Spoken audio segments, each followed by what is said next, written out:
Welcome back, new YouTube show, and it's a very special one today because I have the best Juventus reporter out there, and he's Romeo Agresti, talking all things Juventus today with me, a colleague, but also a big friend of mine. Thank you very much, Romeo, for being here with me. Ciao Lore, ciao Lore. Thank you for giving me this big opportunity to join you in your YouTube channel. Good luck, and sorry for the bad level of my English, but I will continue to improve. Step by step. Your Now English is perfect. No, not at all, because it's very difficult to maintain a top level, especially if you speak every day in Italian. But step by step, I want to rise up my level. It's perfect. It's perfect as it is. Rome, a lot is going on in Turin. You're based in Turin, as everyone knows. Chief of ilbianconero.com, the news website on the Bianconeri, all things Juventus. It's start of a busy week because the team is preparing for the Club World Cup, but especially because new general manager Damien Comolli has taken control of the club, started working fully as a new Juventus director. What were his first steps in terms of club management? Now we have to understand, first of all, Lore is a style in terms of job, because new director, new ideas. And of course, I have watched podcast that he did in the past to understand his strategies. I think at the beginning of his story at Juventus, he will start step by step to understand what he has to do in terms of priorities. Of course, to choose the coach. We understand the coming days if Tudor will be the coach for next season or not. To build his sporting area, because now he has to decide the next sporting director, the next chief of scout. So slowly, he will start to get the right power at Juventus structure. But if I have to say two key things, the coach, the sporting director, and then we'll see what will happen. And he had a meeting with Tudor on earlier this week on Wednesday. We know Tudor's contract has been extended to 2026 after he reached Champions League qualification with Juventus. Tudor's situation has changed many times, at least from the outside, from the fans' perspective as well, because he seemed, close to leaving, where Juventus were discussing more seriously or less seriously about Antonio Conte. What was the outcome from yesterday's meeting, and how do you rate Tudor's chances to remain in charge beyond the Club World Cup, so for 2025-26 as well? It has been a very good meeting in which Comolli has had the opportunity to know for the first time Tudor. I think that Tudor at the moment has huge chance to stay at Juventus also for the next season, because he wants to stay, because Juventus have appreciated what he did in the last season. He did something important to get a place in the next Champions League. He has a very good relationship with Giorgio Chiellini, and everybody knows that Giorgio now is very involved in the sporting area, in this kind of things. So I think that this first meeting has been very positive. And now, of course, Comolli has to decide in the coming weeks if to put on the table the green light or not.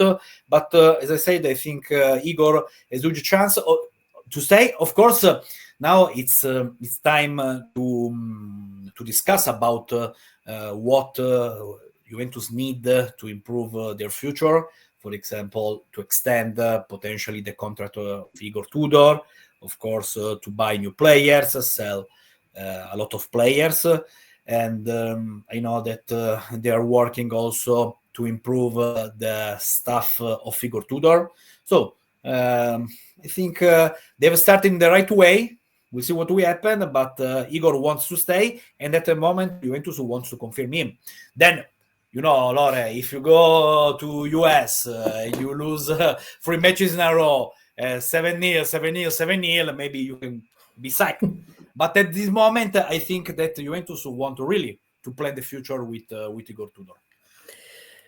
And his latest interview, Igor Tudor, after the game against Venezia last of the season, he said this team with 2 or 3 additions will possibly, except injuries, except suspensions, if Juventus had many in the previous campaign, with 2 or 3 new signings, Juventus can get to a level where they can be genuine title contenders. And where do you see Tudor wanting these reinforcements for Juventus?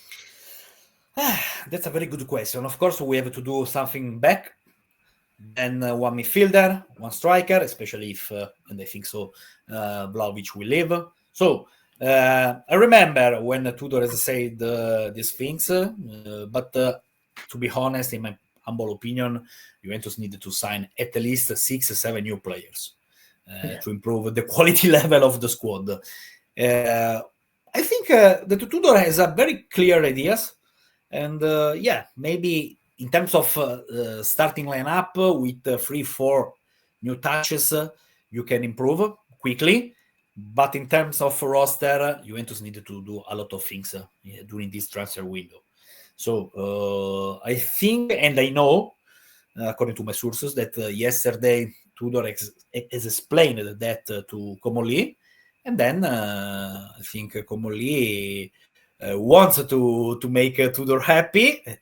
We have to respect the balance of in terms of financial aspect, but they have, I think, the same ways to imagine the next Juventus. Which is a good starting point, surely, because I mean we've seen all the issues going around with Serie A coaches, with a lot of clubs, especially in the top positions, changing their coach for next season. And in terms of transfer, of course, there will be a need for a sporting director because, as you said, Chiellini has a different role now. Comolli is a general manager, but correct me if I'm wrong, his position is pretty similar to the one of Beppe Marotta, let's say, back in the golden years. And then Definitely. He will need somebody who takes charge of the transfer market, identify players, talk to the teams, talk to the clubs and the players. And there are many names linked with the Juventus sporting director. It's hard to say right now if there's a name in pole position or not, but what's the view of Juventus in this situation, and where do you see this ending up? Yeah, that's true what you said, because Comolli is able to do a lot of things because he's the general manager at Juventus and he's like a Beppe Marotta at Inter, in my personal opinion. But I think that he will work also in transfer window. So he will be also a sporting director, a chief of staff, a big advisor for the owner. So in this moment, I think Comolli has a very huge power. And also for this reason, he was called by John Elkann to start a new cycle. I think that he will start so humble, his approach at Juventus, to understand, his first experience in Italy. It's true that he has worked in England, in Turkey, in France as well. But in Italy, it's very well. It's a completely different lifestyle, a completely way to live the soccer. But it will be the general manager, so he will take the best decisions, the most important decisions. So I think that Juventus have appointed a top manager in terms of credibility. In English, credibility. Credibility. Yeah. And the team is now preparing for the Club World Cup. There are a lot of transfer speculation. This morning, they confirmed the permanent signing of Pierre Kalulu from Milan for 40 million plus various add-ons that may be added over the years, depending on the team's results and Kalulu's performances as well. We know there are negotiations with some of the players currently on loan, like Colomwani, like Renato Vega. What can you tell us about the players currently on loan and how many chances they have to remain at the club, starting for the Club World Cup, but then going forward to next season as well? In terms of World Cup, I can confirm that for sure Conceição 100% will be there, the team. There are huge chances also to confirm for the World Cup Colomboigny, because Juventus have started positive talks with Paris Saint-Germain, and I think it's very, very difficult that Renato Vega will be part of the squad team in the World Cup. There was a meeting, a call meeting between Juventus and Chelsea, and I think Chelsea doesn't want to give the opportunity to Renato Vega to play for Juventus in the World Cup. So at this moment, Conceição, yes, Colomboigny, maybe, and Renato Vega, no. That's pretty simple. That's good. And he's not a new signing, but hopefully will be like a new signing for Juventus next season. Gleison Bremer. Do you see him going to the World Cup? Is he going to feature any minute in there? What's the Juventus plan with him? So if Bremer will be part of this team, it's just to feel the atmosphere, to stay with the group, to start to prepare the next season. But the goal, the main target for Juventus is to recover 100% Bremer for the first official match of the next season. So that's the plan. Okay. They don't want to take risk, of course, but I don't think that Bremer is going to play in the World Cup. But maybe he will travel. I don't know, to be honest, to feel that. Yeah, to get a sense of coming back and stay with the team and prepare for the matches, and even just not playing, but just being there is important, because he's been out since October with a knee injury, and it was a big blow for Juventus because they hadn't conceded for so many games when he was available, and missing him for the season was one of the reasons why results weren't so good. Another player is Juan Cabal, who got injured a few weeks after Gleison Bremer, and I think the strategy would be pretty similar, no, Roma? Yeah. And Cabal is doing very well. So, of course, he needs time to come back on the pitch. But according to my sources, he's working in the right way. And I think in September, at the end of the August, he will be able to come back in the squad list. Then we'll see which minutes you will have, but good positive vibes also on Cabal. And lastly, about the striking department, we know a lot is going to happen. You said Colomboigny may stay more yes than no for the Club World Cup, and then I guess Juventus will discuss for the future as well. We know the Dusan Vlahovic situation, contract expiring 2026, pretty similar to the Chiesa situation last season. Let's see how it will be managed, because Chiesa was left out of the squad during the summer. The direction with Vlahovic is still not clear. It doesn't seem to go that way.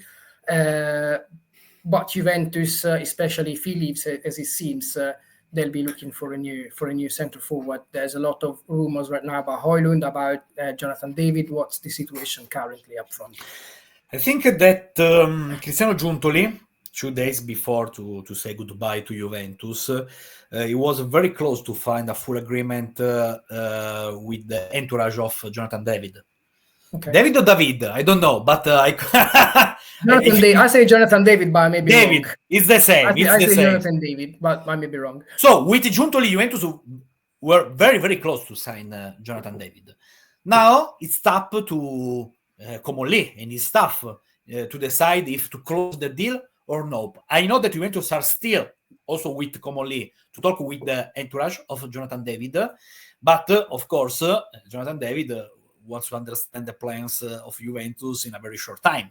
So Juventus have chance to sign David also with the new board, but they need to take a very quick decision, I think, in a few days, because Inter are interested. Napoli, according to my sources, not so hot at this moment.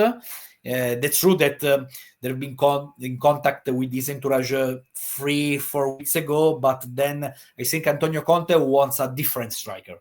And so if Juventus wants to sign David, they have a chance to do that. Cool. Thank you very much. Very exciting updates from you, Rome, as usual, and thank you very much for joining me. I'll be back very, very soon with more videos. And really, thank you very much, Rome. Much appreciated all your updates. Thank you. Thank you, Lore. Speak soon here. Bye-bye.